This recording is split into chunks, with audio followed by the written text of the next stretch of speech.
Mayang adlaw mga higala, this is Maestra Judy. Welcome to my studio.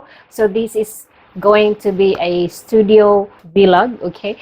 Para mag-update, to give you update on what's behind the scene. So na-update ni Maestra Judy. Di lagi siya magpakita siyang naong. So I don't usually show my face. Update 1, nagpadala nako og duha ka libro sa National Library of the Philippines. So, I already sent 2 books of the Cebuano verb conjugation to the National Library of the Philippines. It's in Ermita, Manila. So, if you happen to be in the area or if you plan to go there in the future, so if naamoy plano mo adto dito sa pohon-pohon, no, sa future, pwede ninyong makita akong libro dito. So, look for my book and maybe tag me sa Instagram. So, pangita akong libro, unya itag ko sa Instagram. Okay? So, that's an update mo. Na update number 1. So, update number 2 is, I think, ako ananing na-mention. I think I already mentioned this from the previous video.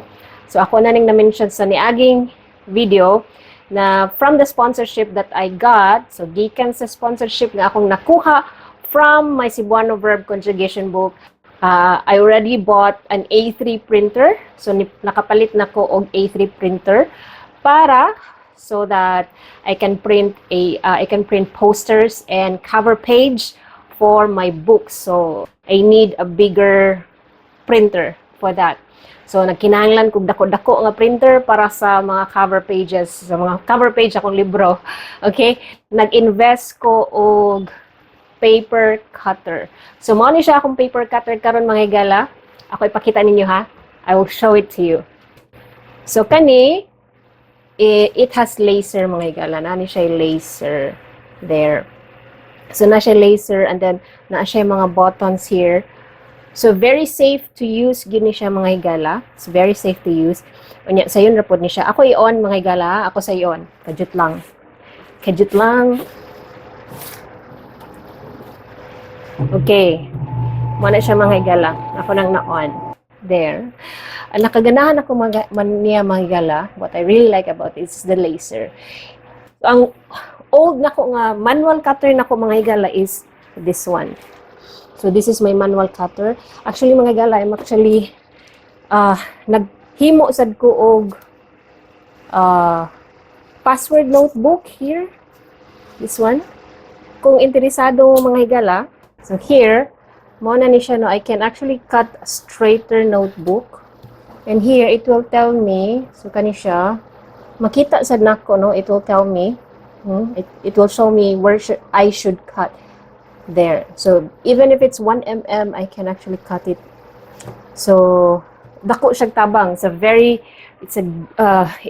It's a big help for me, especially if I'm making books, perfect bind books, notebooks, notepads.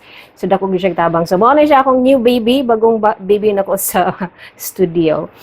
So, init kayo diri sa Cebu gyud mga higala. Karon a little bit cloudy actually, pero summer diri sa Cebu. So, medyo messy jud akong studio karon kay nag-production ko. And also, I wanna thank Anna for ordering a tickler notebook. So muna siya yung gi-order mga higala. Daghan kayo yung gi-order. Daghang salamat, Miss Anna from Cagayan. Okay, she's actually in Cagayan. So sagdagan kayong salamat. She will actually give those as a souvenir. So she will go back to the US. Balik siya US. Iya mo na yung regalo. Gitiwas na ko ang ang lesson notes. Okay. Lesson notes sa box 1 sa learning kit under absolute beginner. Here, wait lang mga higala. Kung saan i-off. So, mo ni siya mga higala, no? Parts of box are these. This one, it's actually a matching game. Kani siya. Ano siya? Matching games ni siya mga higala. And then, it's a back-to-back ni siya. Okay? So, para interactive ang learning sa estudyante. I'm actually preparing 12 boxes for the absolute beginners. And maybe once na finish na ang 6 boxes, naka-curate na kong 6 boxes, maybe I'm ready to open for orders, subscription orders. But for now, I'm finalizing everything. I also, last update mga gala, I actually applied to them, DHL and JRS, for a business account. Kay para I can provide a cheaper shipping, mas barato nga shipping fees sa akong mga estudyante who are outside the Philippines. If you want to learn the Cebuano language in a more structured way, there are actually 3 courses available for you.